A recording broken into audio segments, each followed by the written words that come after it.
فجعلهم كعصف مأكول السلام عليكم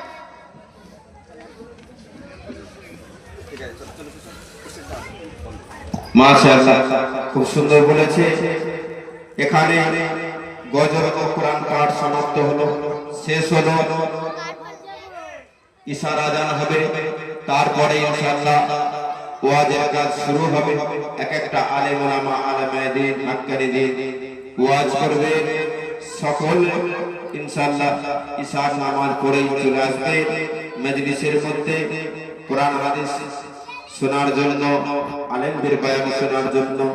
আল্লাহ পাক এই বয়ানের ওসিলা করে, আল্লাহ পাক নাজাতের ওসিলা করে দিন, এই কোরআনের মজলিসের ওসিলা করে, জান্নাতের বাগানের ওসিলা করে আল্লাহ পাক নাজাতের ওসিলা করে দিন। আলহামদুলিল্লাহি রাব্বিল আলামিন। আপনারা সকলেই এক এক করে যেখানেই থাকেন না কেন ইশার পরে চলে আসবেন, ইনশাআল্লাহ ওয়াজের কাজ শুরু হবে।